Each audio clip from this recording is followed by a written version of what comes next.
Do I really need to niche?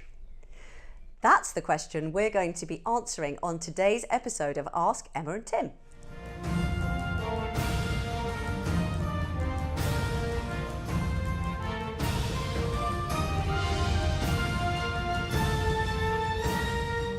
Welcome to Ask Emma and Tim, the show for British advice professionals who want to break the time for money trap. Today's question about niching is something that we get asked all the time. And so the first thing I want to say is, yes, you do have to niche. And the second thing is that I want to just acknowledge that you might be really quite worried about niching because it feels like you will be missing out on people. It feels like you could be missing out on a great, enormous swathes of business from all sorts of other people that you're not speaking to. But the weird thing is, actually, the opposite happens.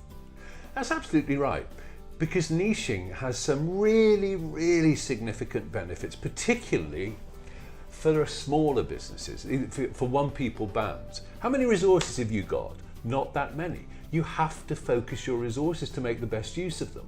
If you're trying to go to everybody, what can you do? How much money have you got to market with? Pick a niche. Be very focused on that niche. Use your resources with kind of a laser beamer. Get your message to them. The other thing is, of course, that when you are talking to a particular niche, you have to talk to the niche. And guess what happens? They realize that you're talking to them. They understand. They get a connection with you because all your language, all your thoughts, all your offerings are aimed specifically for their benefit. And those are the key reasons why you should niche. Now look, what we're going to do now is, Emma's going to do it actually, because she's much better on a flip chart than I am. She's going to take you through 4 ways of niching, aren't you? I am. Well, here I am at the flip chart, and I want to show you the 4 different ways that you can niche so that you become the go-to person in that niche. So the first and most obvious way is by customer. And so you might want to choose your niche by customer. So for example, if you were a parenting expert, you might want to narrow that right down to working with, say, divorced dads. So that when divorced dads came to your website, they would know immediately that you were the go-to person for them, and they would get this really great feeling about, oh goodness, thank goodness I'm in the right place. So the second way is to niche by industry. And you might decide that actually your specialism might be a bit wider, but that you would be the go-to person for, say, the media industry or the retail industry, and you get known for that particular specialism.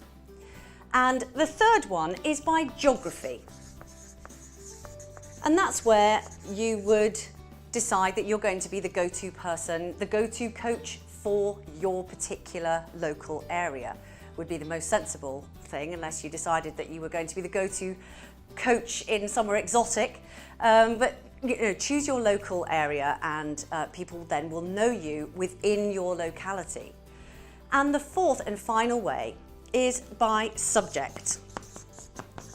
So you might decide that actually what you want to do is something really specialised by subject. And that would be a form of expertise. So for example, you could decide to be a personal branding expert. And that would be the only thing, but you might decide that that would go across several industries, several localities, but you are the go-to person for personal branding. So I hope that helps you decide what your niche might be, and that you can see that there's more than one way to do it. So if you found this useful, I'd really appreciate it if you would like it and share it with anybody that you think might benefit from it. And we'd love to hear your experience of niching, or perhaps not niching. So feel free to put your comments in the boxes below the video, and we will see you next time. If you're ready to break the time for money trap, visit www.ipacademy.co.uk and sign up for a month's free membership of our Information Product Academy. And when you do, you'll get immediate access to all the recordings and transcripts from our recent masterclass series, where we interviewed 10 internationally famous information experts who shared their best content with us.